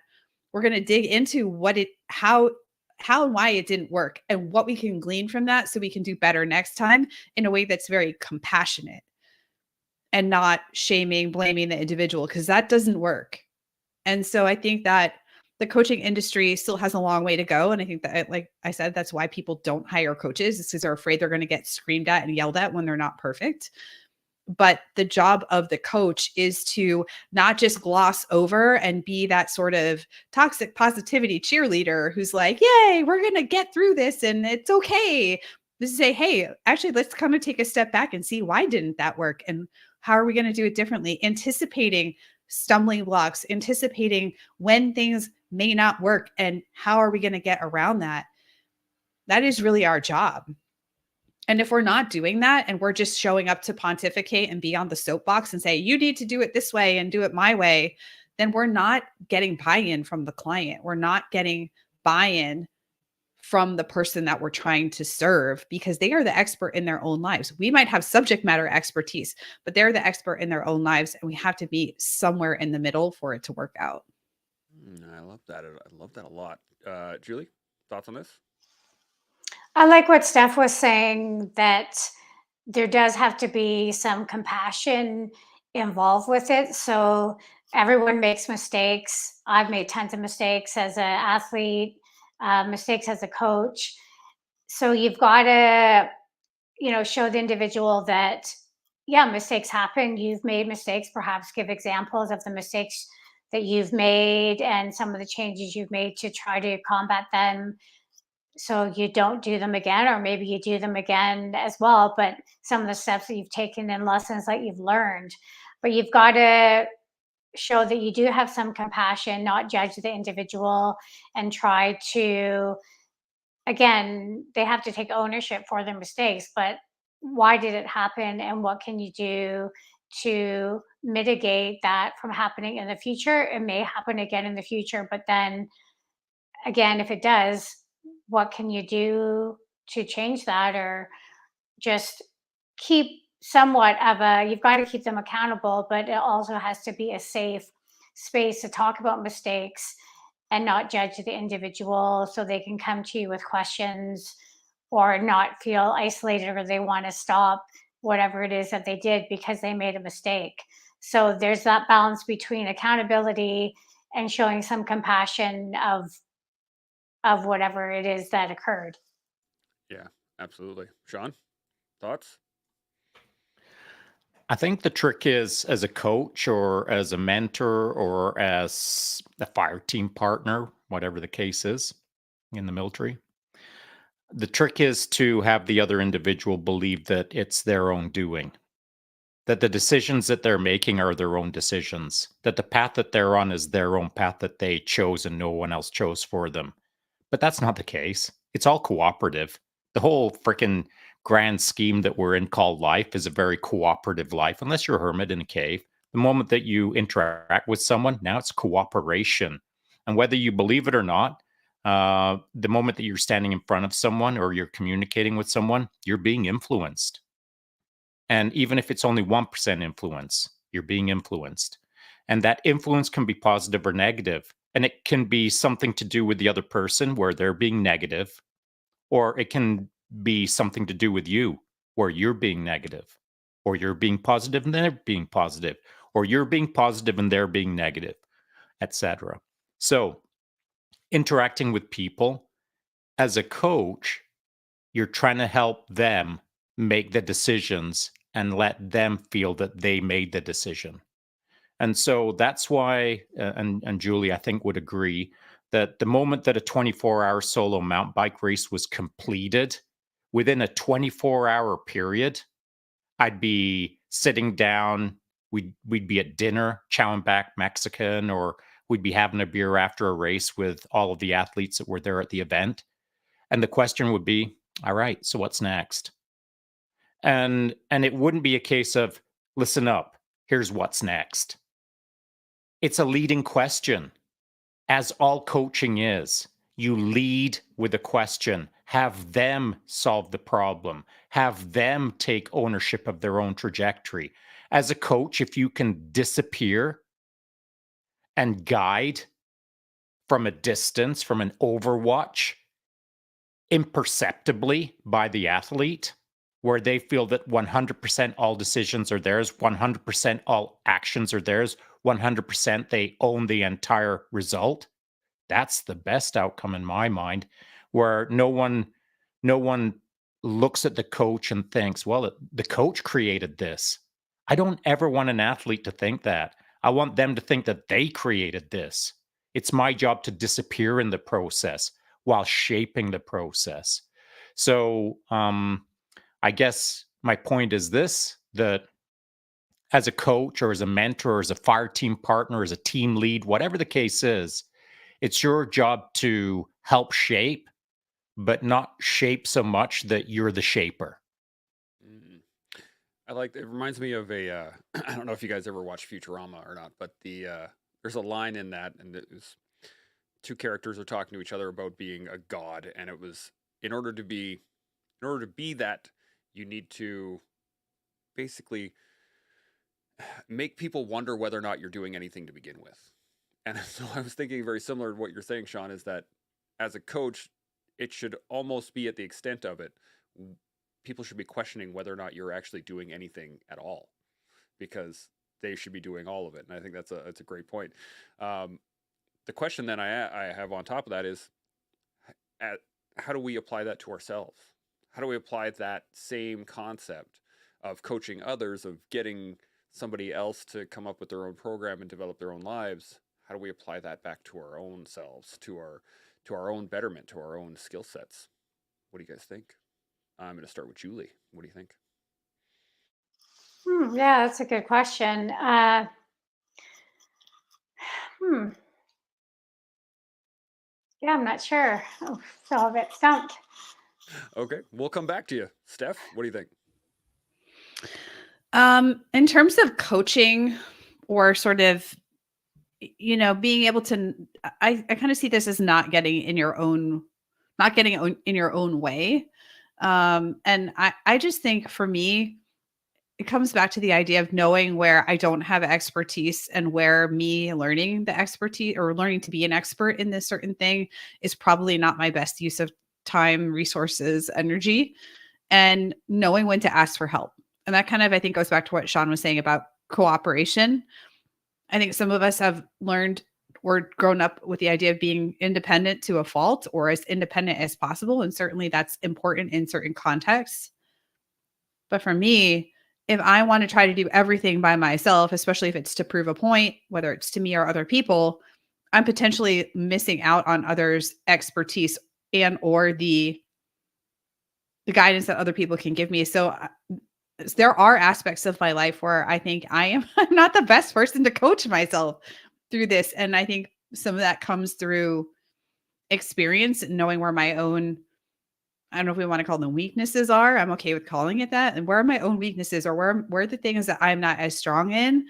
And where do I know when to kind of, raise the flag and say, hey, it's better off for me to have someone else support me through this process, especially if they are somebody who is more of the guide on the side, and recognizing that I don't have to self-coach through everything in my life, that there are people who are very adept at this and I can work with them.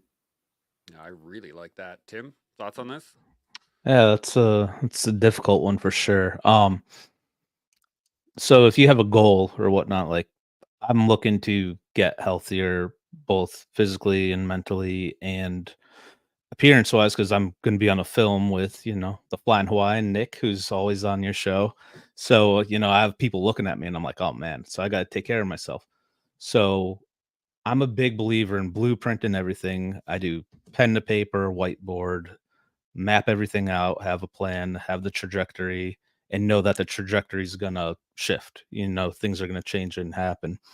So then when that happens, you need to seek a guidance. You need to seek help. You need to have somebody be like, all right, so what are you doing? Why aren't you succeeding in this way? And that goes to what Sean said, being the coach from afar. Okay, ask the question yourself and then try to figure it out. And that's how I blueprint my life. That's how I blueprint to succeed and reach my goals and or fail at reaching my goals. So blueprinting is huge for me, and seeking guidance of trusted mentors or people I trust in is huge. Absolutely. Julie, you got any thoughts yet? What do you got? Yeah, I think I've got some stuff now. So I agree. I mean, at some point you do need to seek help with other mentors, seek good, valuable resources as well. But also, I guess for me, you look at, for example, what am I doing with my athletes? How am I coaching them? And then take that and those same sort of principles that I'm applying to my athletes, then I should be doing the same for myself. So, how am I structuring their weeks?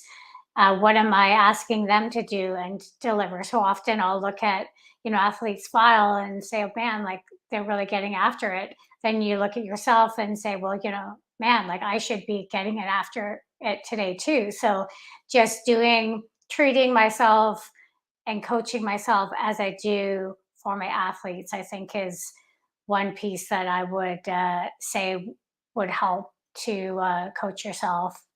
Absolutely. Sean? Practice what you No? preach. Oh, I like that. Practice what you preach. Sean, thoughts?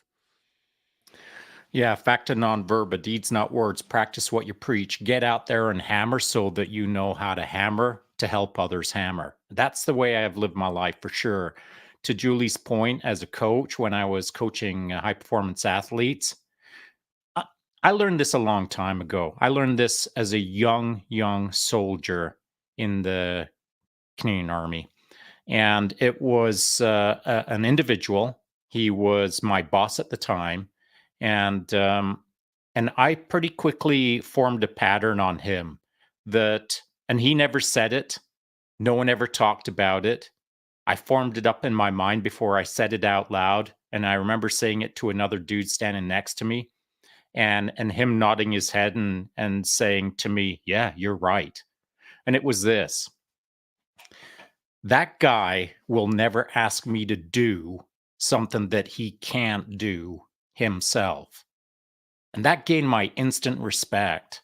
His first name was Pete, and Pete led by example. If he asked you to do it, it's because he'd already done it sometime in the past.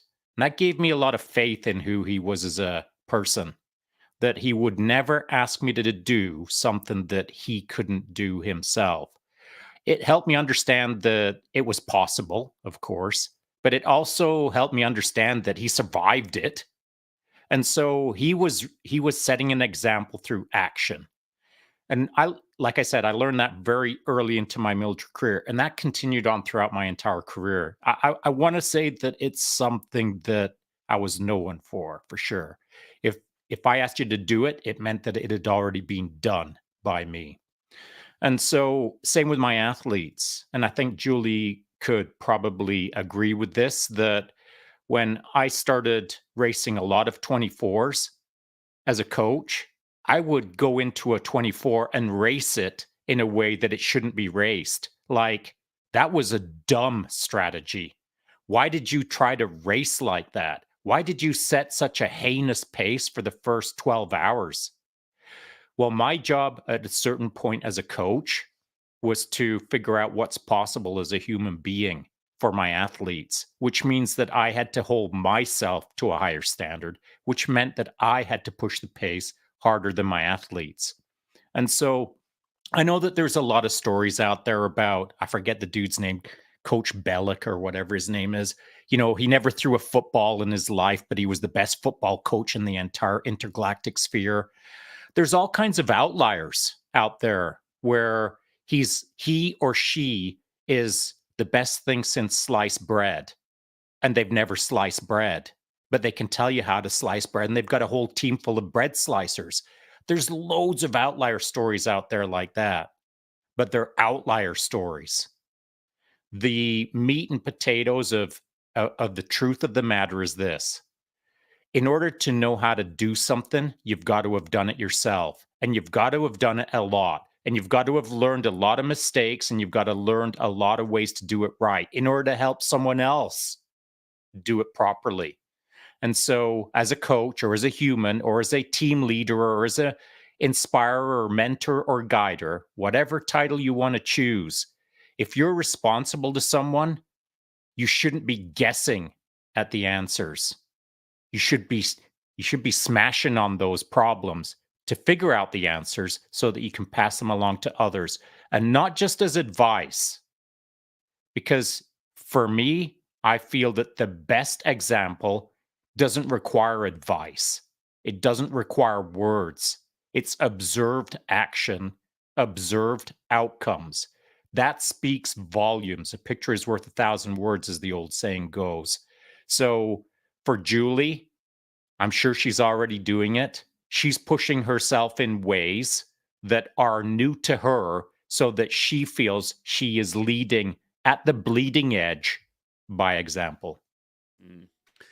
This takes us down a road that I wanted to get into, and I'm glad we got here. Is the identity of which that level of devotion creates. So, you know, when somebody is a mountain biker and they have been mountain biking their whole life, and they've been smashing on the trails, they've been doing all those things, and that becomes their identity, that they are this thing. Now that can be a beneficial thing to have in your own mind, of like, this is what I do, this is where I'm at, this is how far I want to go, et cetera, et cetera, et cetera. It allows you to drive yourself further. But the detriment comes when that is no longer an option. And I mean, we see this in the military world all the time, right? You have people who they're soldiers, they're sailors, they're Marines, they're whatever it is. up until they're not. And then you're sitting there going, well, but now I don't know where to go. Who do I turn to? What do I do? This is what I've always been, et cetera, et cetera, et cetera. And so I guess the question I'm asking is, how do we create an identity into what we are, of what we're doing, but at the same time have it be fluid enough to change when it's necessary? And I know it's a big, difficult question, but what are your guys' thoughts? Tim, I'm going to hit you first. What do you think? Can you hear me? There we go. Good to go. My mic just cut out. That's weird. Oh, shoot. Yeah, that's really difficult. Before I joined the military, oh man, I'm cutting in and out. Before I joined the military, I was a hockey player. That was my identity. That's what people knew me as in school. That I traveled, I moved to Canada, I played hockey. That's what I did. Then I couldn't do it anymore, and I went down a dark path, and then found the military. Did that for another decade and couldn't do it anymore for physical reasons and whatnot. That went down an even darker path, and 5 months ago, I ended up in Mexico doing psychedelic therapy to heal myself and find myself, and now I'm here. So when I do something, I do it to the absolute fullest, and that is my identity, and I don't waver. So I don't have an answer for this question because I'm still learning how to adapt and be able to mold myself in a healthier way instead of feeling like I lose myself when I can't do that anymore. Absolutely. Steph, Yeah. thoughts on this? Yeah, I appreciate Tim sharing that, and that I think a lot of us don't exactly have this idea mastered. But I like the concept that we can have multiple different identities or cultures that we fit into, or things that we really love doing, things that help us organize our habits and our routines and our lives, things we feel really passionate about. When it comes down to a singular way that we define ourselves, though, or we identify ourselves, I think, especially in terms of like leisure pursuits and things that we do of that nature, sports and whatnot, I think that's where it becomes a little bit trepidatious, because if that does get taken away, whether temporarily or permanently, it's hard. It's hard to redefine the lens through which you see the world. Switch that lens, right? It's hard to redefine who you are, and giving yourself permission to do that on your own terms can be really exciting. But if it's something that you didn't choose, that's really difficult to grapple with. I got pretty seriously injured in 2012, and I was building up to competition. I was training with a competitive team in CrossFit. I was super excited about it. I was feeling really great about my about my chances of making the team and performing well, and I hurt my back. And I had to sit on the sidelines and, literally do rehab exercises while everybody else is training. And that was really, really difficult, because that was one of the first times I had been taken completely out of doing the sport that I was so singularly focused on. So for me, I try to keep a finger on the pulse of other ways, other pieces of my identity, other parts of who I am, so that I don't put all of my eggs into one proverbial basket, and just try to diversify a little bit. Yeah, absolutely. I love that. Julie, thoughts? That's great advice to have that strategy, because I think just getting a sense of everyone on this panel, like all, including myself, it's, we like to go all in. So definitely when you're all in on one thing, then that does become your identity. So in a perfect world, you would try to have a balance of a variety of skills or sports, so that if one thing you're not able to do it for some reason, whether it's age or an injury, then you have something else to fall back on. So that would be the ideal scenario, but it's quite hard when you're all in and you want to do something to your best, as I do, and most people on this panel seem like that's their nature. It is challenging that you will have that loss of identity, but try to have a balance of variety of skills that you can do, but you can also then branch out to other aspects of that sport, perhaps get into coaching and mentoring and trying to grow the younger individuals in that sport as well. So it definitely is a challenge. And, I don't have a succinct answer, but try to have a balance with what it is. If you are getting into sport or something specific now, try to have a balance as you move forward. Absolutely. Sean, thoughts on this? Going to try to tie a few things together. So, training and longevity. How do you at 60 perform like you're 30? How do you at 80 perform like you're 60? How at 50 do you perform like you're 20? Well, you can't unless you start trying at 20 to be a performer at 50. So you've got to look down the pipeline. Whatever age you are right now, you've got to look 20 years into the future and try to figure out, what do I want to be? What do I want to look like? I know I'm not going to get any taller. So what do I want to do with what I've got? And so over my life, I've gone through a variety of different titles. I've gone through several careers. And I think that the important part is to understand that you may never get to 100% mastery in anything that you choose to accomplish. So we all know that there's levels to the game and that you're never at the top level. You're always working towards the never achievable top level. Even when you think you've reached the top, there's always a top beyond the top. That's just the way it is. Levels to the game. You can never be number one. So last night I was thinking about this, the fact that over the last 60 years, I've had some silos or some careers that I've come pretty darn close to achieving some level of mastery. So I think that one of the most disappointing things as humans, as we get older, is that we feel that we didn't accomplish enough, that we just didn't accomplish what we wanted to accomplish, which is problematic if you've never thought about what you're trying to accomplish. So, you're on your deathbed and you're bummed out because you didn't amount to much. Well, first of all, decades prior, you were supposed to figure out what amount to much means to you. Define what pleases you on your deathbed. So, along my life, this is what I've done. I did this last night.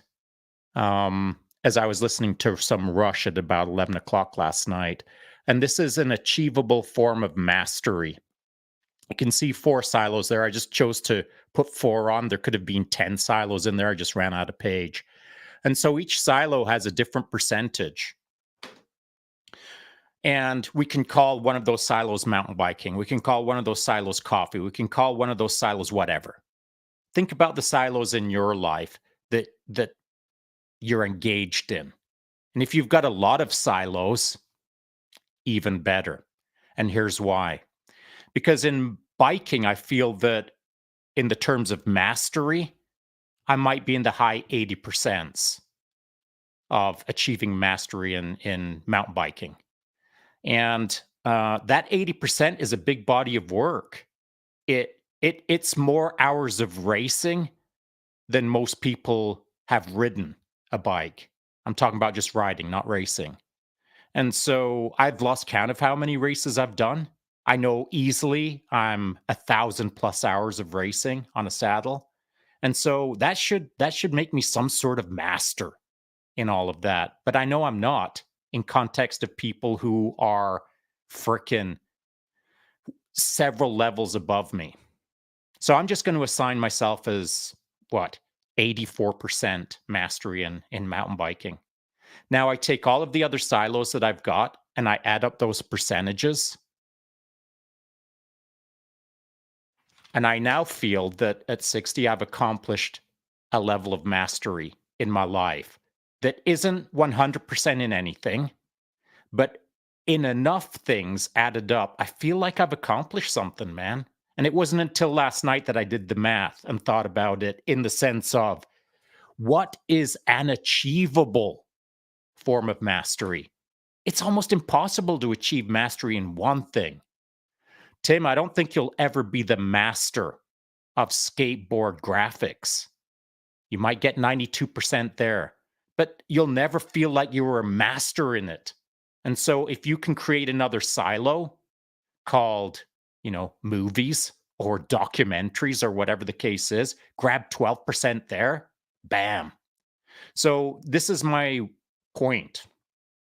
If you're really new in the game and you've only got one silo, you'll never be a master in it, ever.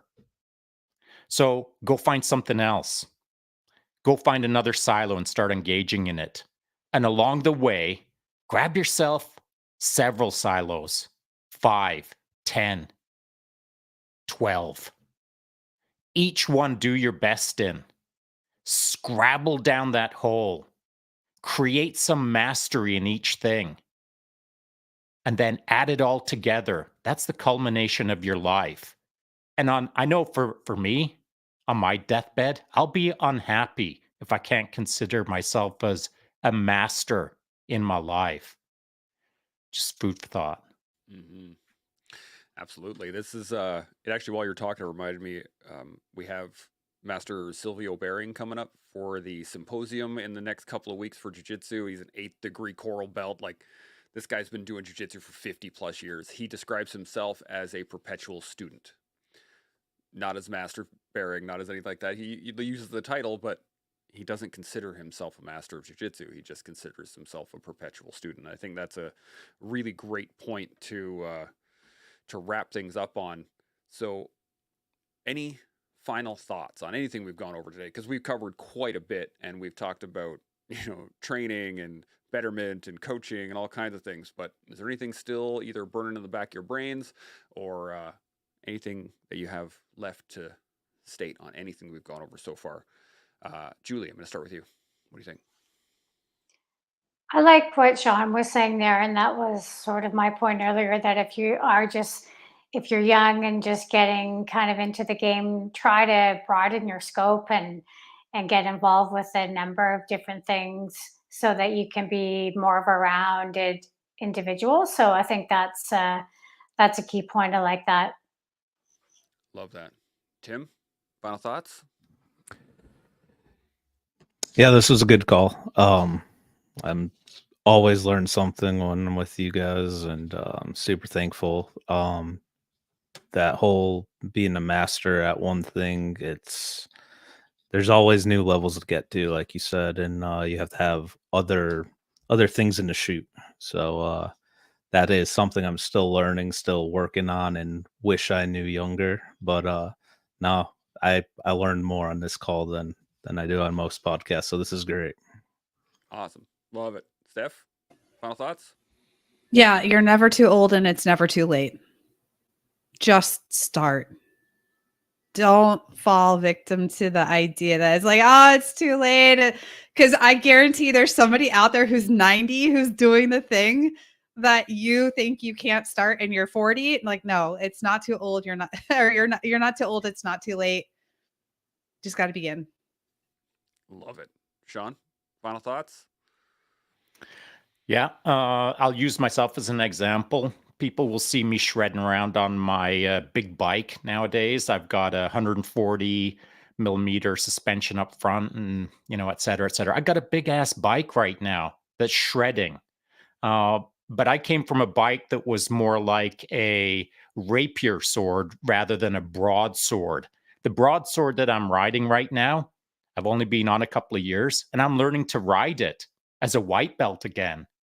Like, I went from full-blown lycra and a rapier to full-blown cotton hoodie and a broadsword, and I love it, man.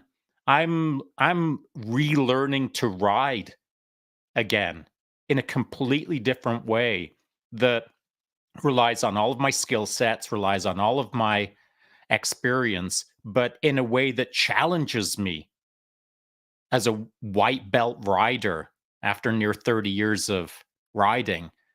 And I think that's key, man. Like for Tim as the example, one day in his future, he'll have to do boards maybe with his left hand rather than his right hand in order to adopt that white belt mindset again of make it more difficult, round off some of the edges, start doing it in a new way that creates neuroplasticity in your life, that expands your footprint, not just in the physical space, but in our internal space.